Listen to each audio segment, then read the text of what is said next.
Next आ जाइए बेटा।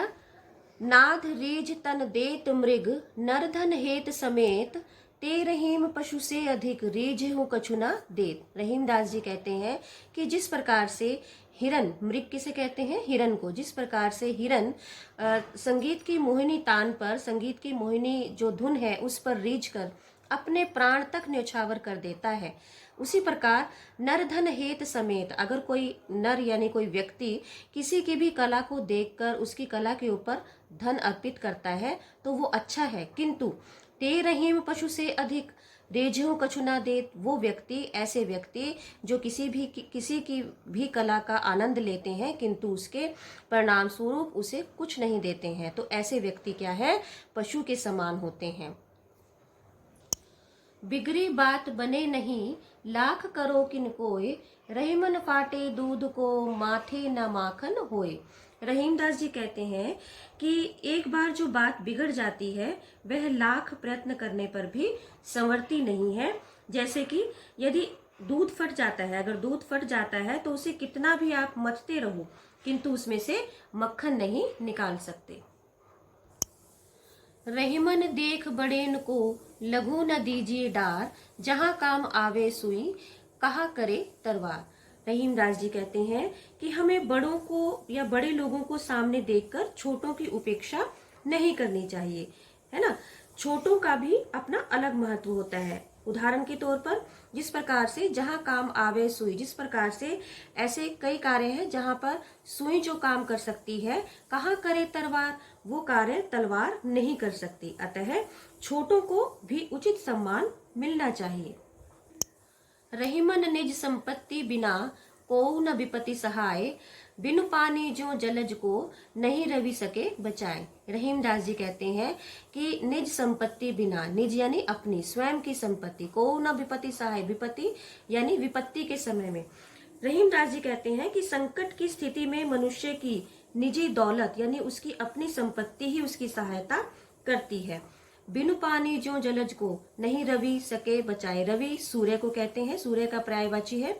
जिस प्रकार से कि अगर आप पानी का अभाव होता है कमल में अगर पानी का अभाव है तो उसकी रक्षा सूर्य भी नहीं कर सकते हैं। उसे सूर्य कितना ही बचाने की कोशिश करें किंतु सूर्य भी उसकी रक्षा नहीं कर पाते।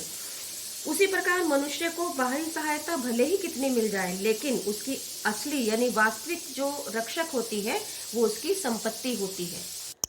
रहीमन पानी राखिए बिन पानी सब सून, पानी गए न उबरे मोती मानुष चून। यहाँ पर रहीमदास जी ने पानी को 3 रूपों में व्यक्त किया है, चमक, सम्मान और जल।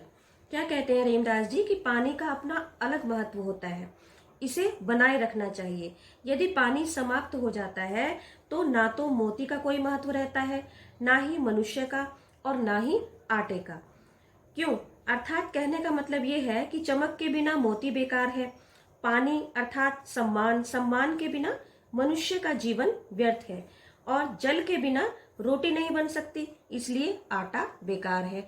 यानी पानी को 3 रूपों में व्यक्त किया है, एक है चमक, दूसरा सम्मान और तीसरा जल, जिनके बिना मनुष्य का कल्याण नहीं हो सकता है। बच्चों, इसको हम इस तरह से भी समझ सकते हैं कि जैसे पानी का मतलब बताया है कि चमक, पहला पानी का मतलब बताया है चमक। चमक यानी अब जैसे आपकी जो धातुएं होती हैं जिन्हें आप मेटल बोलते हो, जैसे गोल्ड है, सिल्वर है, सोना, चांदी, इसमें हम बोलते हैं ना कि सोने का पानी चढ़ा है, चांदी का पानी चढ़ा है, तो पानी से मतलब चमक, यानी उस मोती पर या उस धातु पर जो है वो चमक चढ़ी हुई है, पानी चढ़ा हुआ है ना। उसी तरह से अगर हम यहाँ पे देखें कि मोती मानुष चून, जो आटा है, मनुष्य जो हम लोग आटा खाते हैं, जो खाना खाते हैं, तो वो भी, उसके लिए भी पानी की जरूरत है। यहाँ पे पानी का मतलब ये है कि सिंपल साधारण जल। और एक होता है कि बिन पानी सब सून, पानी गए न उबरे मोती मानस चून। तीसरा इसका मतलब ये आता है कि जिस प्रकार से सम्मान के तौर पर पानी का इसमें प्रयोग किया गया है कि इस व्यक्ति का तो पानी ही मर गया, यानी इसका तो कोई सम्मान ही नहीं है, इसकी कोई इज्जत नहीं है, यानी पानी को सम्मान के रूप में भी यहाँ रहीमदास जी व्यक्त करते हैं। उम्मीद है आप सबको यहाँ तक समझ में आया होगा। इस वीडियो को आप 1-2 बार और अच्छे से सुन लीजिएगा तो आपको जो भी प्रॉब्लम है वो क्लियर हो जाएगी, और अगर कुछ भी क्वेरी है आपकी तो आप मुझसे क्वेरी टाइम में पूछ सकते हैं। Thank you.